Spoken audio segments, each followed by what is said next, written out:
ಗೋಷ್ಠಿಯ ಉದ್ದೇಶ ಕರೆದಿರ್ತಕ್ಕಂಥ ಉದ್ದೇಶ ಏನಂದ್ರೆ, ನಮ್ಮ ಕರ್ನಾಟಕ ರಾಜ್ಯ ಸರ್ಕಾರವು ಚುನಾವಣೆ ವಿದ್ಯಾರ್ಥಿ ಘಟಕದ ಚುನಾವಣೆಯನ್ನ ಮಾಡಬೇಕಂತ ಹೇಳಿ ಈಗಾಗಲೇ ಘೋಷಣೆಯನ್ನ ಮಾಡಿರ್ತಕ್ಕಂಥದ್ದು. ಸೊ ಅಧಿಕೃತವಾಗಿ ಇನ್ನು ಒಂದು ವಾರದಲ್ಲಿ ತಮಗೆ ಎಲ್ಲಾ ರೀತಿಯಿಂದ ಒಂದು ಮಾಹಿತಿಯನ್ನ ಬರ್ತದೆ. ಹಾಗಾಗಿ ನಾವು NSY ವತಿಯಿಂದ ವಿದ್ಯಾರ್ಥಿಗಳ ಚುನಾವಣೆಗೆ ಬಹಳಷ್ಟು ರೀತಿಯಿಂದ ಸನ್ನದ್ಧರಾಗಿದ್ದೀವಿ. ನಿನ್ನೆ ಕೂಡ ನಮ್ಮ ರಾಷ್ಟ್ರೀಯ ಅಧ್ಯಕ್ಷರಾಗಿರ್ತಕ್ಕಂಥ ವರುಣ್ ಚೌಧರಿ ಅವರು ಬೆಂಗಳೂರಿನಲ್ಲಿ ಪ್ರೆಸ್ ಮೀಟ್ ಅನ್ನ ಮಾಡೋದ್ರ ಮುಖಾಂತರ ಅವರು ನಮ್ಗೆಲ್ಲರಿಗೂ ಕೂಡ ಹೇಳಿ ಕಳಿಸಿರ್ತಕ್ಕಂಥದ್ದು. ಹಾಗಾಗಿ ಇಡೀ ರಾಜ್ಯಾದ್ಯಂತ ಪ್ರತಿಯೊಂದು ಜಿಲ್ಲಾಧ್ಯಕ್ಷರು ಕೂಡ ಇವತ್ತು ಮಾಧ್ಯಮ ಗೋಷ್ಠಿಯನ್ನ ಪ್ರತಿಯೊಂದು ಜಿಲ್ಲೆಯಲ್ಲಿ ಮಾಡ್ತಾ ಇರ್ತಕ್ಕಂಥದ್ದು. ನಾವು ಕೂಡ ಈಗ ಈ ವಿದ್ಯಾರ್ಥಿ ಚುನಾವಣೆ ಯಾತಕ್ಕೋಸ್ಕರ ಅಂತಂದ್ರ, ಬಹುಶಃ 2017ರಲ್ಲಿ ಲಾಸ್ಟ್ ವಿದ್ಯಾರ್ಥಿ ಚುನಾವಣೆ ಆಗಿರ್ತಕ್ಕಂಥದ್ದು. ಅದು ಆದ ನಂತರ ಚುನಾವಣೆಗಳು ಆಗಿಲ್ಲ. ಯಾಕೆ ಆಗ್ಬೇಕಂದ್ರ, ಇವತ್ತು ವಿದ್ಯಾರ್ಥಿಗಳಲ್ಲಿ ನಾಯಕತ್ವದ ಗುಣವನ್ನ ನಾವು ಅಳವಡಿಸ್ಕೋಬೇಕಾದ್ರೆ ಇವತ್ತು ಚುನಾವಣೆ ನಮಗೆಲ್ಲರಿಗೂ ಅನಿವಾರ್ಯವಾಗಿದೆ. ಹೀಗಾಗಿ ನಾವು ಈ ಒಂದು ಚುನಾವಣೆಯ ಉದ್ದೇಶದಿಂದ ದೇಶದಿಂದ ನಾವೆಲ್ಲರೂ ಕೂಡ ನಮ್ಮ ವಿಜಯಪುರ ಜಿಲ್ಲಾ ಘಟಕದ ವತಿಯಿಂದ ನಾವು ಪ್ರತಿಯೊಂದು ಕಾಲೇಜ್ಗಳಲ್ಲಿ ಆಗಿರ್ಬೋದು, ಪ್ರತಿಯೊಂದು ಯೂನಿವರ್ಸಿಟಿಗಳಲ್ಲಿ ಆಗಿರ್ಬೋದು, ಜಿಲ್ಲೆಯಾದ್ಯಂತ ಪ್ರತಿಯೊಂದು ಕಾಲೇಜ್ಗಳಲ್ಲಿ ಕೂಡ NSY ಅಭ್ಯರ್ಥಿಯನ್ನ ಹಾಕ್ತೀವಿ. ಈ NSY ಅಭ್ಯರ್ಥಿಗಳ ಗೆಲುವಿಗೆ ನಾವೆಲ್ಲರೂ ಕೂಡ ನಮ್ಮ NSY ಜಿಲ್ಲಾ ಘಟಕದಿಂದ ಆಗಿರ್ಬೋದು ಮತ್ತು ನಮ್ಮ ಅನೇಕ ಹಿರಿಯ ಮುಖಂಡರುಗಳ ಸಹಕಾರದೊಂದಿಗೆ ನಾವು ಚುನಾವಣೆಯನ್ನ ಮಾಡ್ತೀವಿ. ಮತ್ತು ಆ ಚುನಾವಣೆ ಯಾವ ರೀತಿ ಇರ್ತದೆ ಅನ್ನೋ ರೂಪರೇಷವನ್ನ ನಾವು ಇನ್ನೊಂದು ಸತಿ ತಮಗೆ ಮಾಹಿತಿಯನ್ನ ಕೊಡ್ತೀವಿ.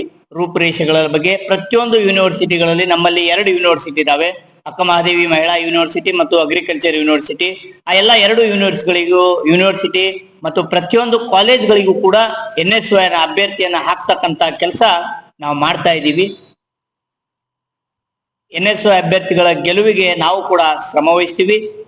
ನಾವು ರಾಜ್ಯ ಸರ್ಕಾರಕ್ಕೆ ಮನವಿಯನ್ನ ಮಾಡಿಕೊಳ್ಳುವುದು ಏನಪ್ಪಾ ಅಂದ್ರ, ಸನ್ಮಾನ್ಯ ಸಿದ್ದರಾಮಯ್ಯ ಸಾಹೇಬರಾಗಿರ್ಬೋದು, ನಮ್ಮ ಉಪಮುಖ್ಯಮಂತ್ರಿಗಳ DK ಶಿವಕುಮಾರ್ ಸಾಹೇಬರಾಗಿರ್ಬೋದು, ಅವರೆಲ್ಲರಿಗೂ ಕೂಡ ನಾವು ವಿಜಯಪುರ ಜಿಲ್ಲಾ NSY ಘಟಕದ ವತಿಯಿಂದ ಆದಷ್ಟು ಶೀಘ್ರದಲ್ಲಿ ಈ ಚುನಾವಣೆ ನಡೆಸ್ರಿ ಅಂತ ಹೇಳಿ ಅವರಲ್ಲಿ ನಾವು ಕೇಳ್ಕೊತಾ ಇದ್ದೀವಿ.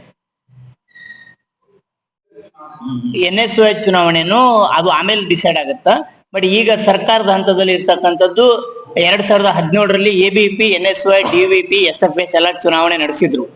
ಗಲಭೆ ಆಗಿದ್ದ ಕಾರಣ ಅದನ್ನ ನಿಂದ್ರಿಸಿದ್ರು. ಈಗ ಪುನಃ ನಾವು ಅದನ್ನ ಮಾಡ್ರಿ ಅಂತ ಮನವಿ ಕೊಟ್ಟಿದ್ದೀವಿ 2019ರಲ್ಲಿ. ಅವಾಗಿನ ವಿದ್ಯಾರ್ಥಿ ಚುನಾವಣೆ ಸರ್, ವಿದ್ಯಾರ್ಥಿ ಚುನಾವಣೆ ನಾವು 2019ರಲ್ಲಿ ನಮ್ಮ ರಾಷ್ಟ್ರೀಯ ಅಧ್ಯಕ್ಷರು ನೀರಜ್ ಕುಂದನ್ ಅವರಿದ್ರು, ಅವರು ಮನವಿ ಅವಾಗ ಕೊಟ್ಟಿದ್ರು. ಅದನ್ನ ಈಗ ಮಾಡ್ತಾ ಇದ್ದಾರೆ. ಸಂಘಟನೆ ಒಳಗೆ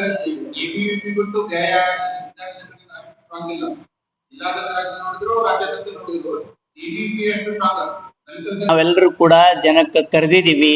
ಅದು ನಿಮ್ಮನ್ನೂ ನಾವು ಕರೆದಿದ್ದೀವಿ. ಕೆಲವೊಂದ್ ಟೈಮ್ ನೀವು ಬಂದಿಲ್ಲ. ನಾವು ಹೋರಾಟ ಮಾಡಿದಾಗ ನಾವು ಮಾಡಿದೀವಿ. ಅಂಬೇಡ್ಕರ್ ಸರ್ಕಲ್ ಅಲ್ಲಿ ಮಾಡಿದೀವಿ. ಜಿಲ್ಲಾಧಿಕಾರಿಗಳಿಗೆ ಮನವಿ ಕೊಟ್ಟಿದ್ದೀವಿ.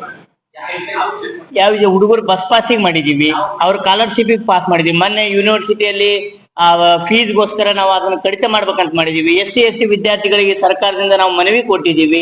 ಸತೀಶ್ ಜಾರಕಿಹೊಳಿ ಸಾಹೇಬರು ಅದನ್ನ ಸಮಾಜ ಕಲ್ಯಾಣ ಇಲಾಖೆಯಲ್ಲಿ ಇರ್ತಕ್ಕಂಥ SC/ST ಮಕ್ಕಳಿಗೆ ಅವರು ಸ್ಕಾಲರ್ಶಿಪ್ ಅನ್ನ ಕೊಟ್ಟಿದ್ದಾರೆ. ಅದನ್ನ ಕೊಟ್ಟಿರ್ತಕ್ಕಂಥ ಫೀಸ್ ಅನ್ನ ರದ್ದು ಮಾಡಿ ವಾಪಸ್ ಅವರಿಗೆ ಆ ಸ್ಕಾಲರ್ಶಿಪ್ ಹಾಕಿದ್ದಾರೆ.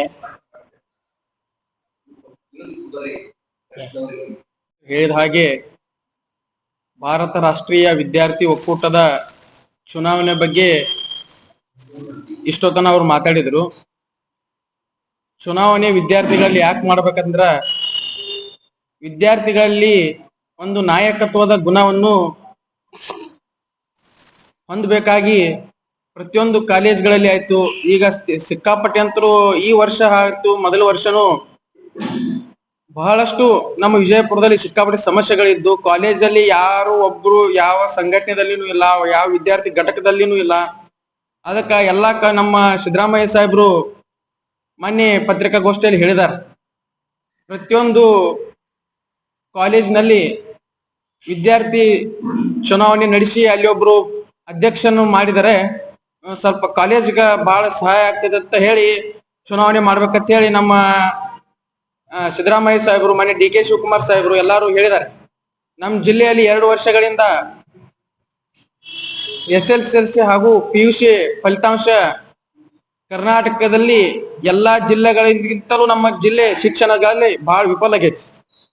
ಅದಕ್ಕೆ ಸಿಕ್ಕಾಪಟ್ಟೆ ಯಾಕಂದ್ರೆ ಎಲ್ಲಾ ನಮ್ಮ ಶಿಕ್ಷಣ ಅಧಿಕಾರಿಗಳಲ್ಲಿ ಕೂಡ ಸಮಸ್ಯೆ ಐತಿ, ನಮ್ಮ ಶಿಕ್ಷಣ ಸಂಸ್ಥೆಗಳಲ್ಲೂ ಕೂಡ ಸಮಸ್ಯೆ ಐತಿ. ಅದು ಕೇಳೋರು ಯಾರು ಇಲ್ಲ ಇದ್ದಂಗ ಆಗೈತಿ.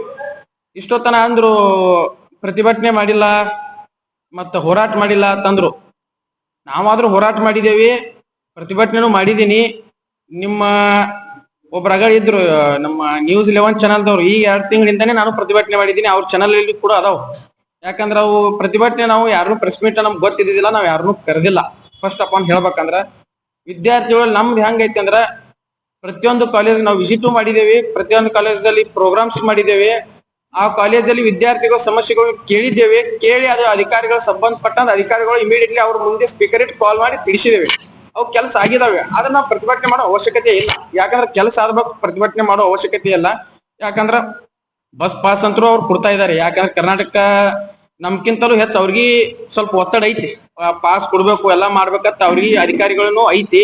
ಯಾಕಂದ್ರೆ ನಾವು ಬರೇ ಹೋರಾಟ ಮಾಡೋದ್ರಿಂದನೂ ಎಲ್ಲಾ ಆಗ್ತೈತೆ ಅನ್ನೋದು ನಾವು ಅನ್ಕೊಳ್ಳೋದು ಎಲ್ಲ ತಪ್ಪು ಕಲ್ಪನೆ. ಪ್ರತಿಭಟನೆದಿಂದ ಆಗ್ತೈತೆ ಅನ್ನೋದು ಎಲ್ಲ ತಪ್ಪು ಕಲ್ಪನೆ.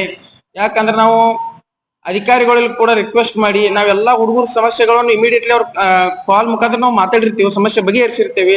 ಏನಾದ್ರೂ ಇದ್ರೆ ನಾವು ಪ್ರತಿಭಟನೆ ಮಾಡ್ತೇವೆ. ಇನ್ನು ಮುಂದ ಪ್ರತಿಭಟನೆ NSU ಚುನಾವಣೆ ಆಗ್ಲಿ, ಆದ ನಂತರ ನಾವು ಮಾಡ್ತೇವೆ. ಯಾವುದೇ ಸಮಸ್ಯೆಗಳಿರ್ಲಿ, ಏನೇ ಇರ್ಲಿ, ಎಲ್ಲಾ ಸಮಸ್ಯೆಗಳನ್ನು ಮಾಡ್ತೇವಿ ನಾವು. ನೀವೆಲ್ಲ ಬಂದಿದ್ದಕ್ಕೆ ನಮಗೂ ಬಹಳ ಸಂತೋಷ ಆಯ್ತು.